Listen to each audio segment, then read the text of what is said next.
রক্ষণাবেক্ষণ ও সংস্কারের অভাবে এই সেতুটি এখন চলাচলের একেবারেই অনুপযোগী। বিকল্প উপায় না থাকায় ঝুঁকি নিয়েই প্রতিদিন এই ভাঙা সেতু পার হচ্ছে কয়েক হাজার মানুষ। এতে প্রায়ই ঘটছে দুর্ঘটনা।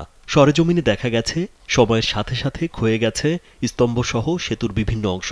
ফাটল ধরেছে উপরের স্ল্যাবে, কংক্রিটের ভেতর থেকে বেরিয়ে গেছে রড, এমনকি ভেঙে পড়েছে সেতু রেলিংয়ের অংশ, দেবে গেছে কোথাও কোথাও।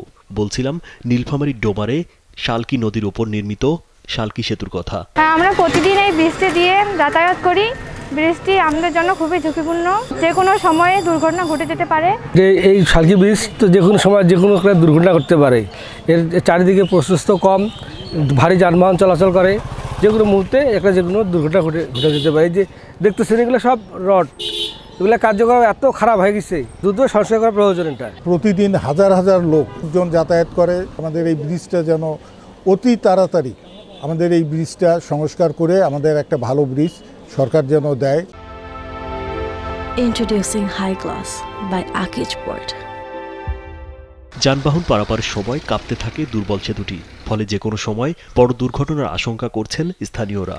আতঙ্ক নিয়েই সেতুর ওপর দিয়ে চলছে বাস, ট্রাক, ইজিবাইক, অটোভ্যান, মোটরসাইকেল সহ বিভিন্ন যানবাহন। জীবনের ঝুঁকি নিয়েই স্কুল কলেজে যেতে হচ্ছে শিক্ষার্থীদের। এই অবস্থায় দ্রুত সেতু মেরামতের দাবি পথচারী ও এলাকাবাসীর। বিগত কয়েক 10-15 বছর থেকেই একই অবস্থায় পড়ে আছে, জীর্ণশীর্ণ অবস্থায়।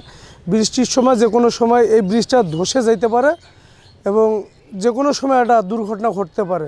যত তাড়াতাড়ি সময় এই ব্রিজটা সংস্কার করার দরকার আর কি। আমরা তো প্রতিদিন যাতায়াত করি এই দিক দিয়ে, আর ব্রিজটা তো ঝুঁকিপূর্ণ অবস্থায় আছে, কখন দুর্ঘটনা হতে পারে।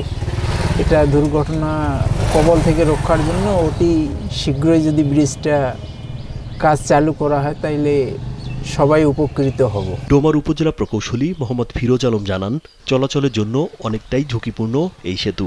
এর দ্রুত মেরামতের জন্য ঊর্ধ্বতন কর্তৃপক্ষের কাছে চিঠি পাঠানো হয়েছে বলে জানান তিনি। ডোমার চিলাহাটি রাস্তায় যে ব্রিজটা আছে, এটা গাড়ি চলাচলে কোনো সমস্যা হবে না আপাতত ইনশাল্লাহ, এবং কিন্তু ঝুঁকি আছে।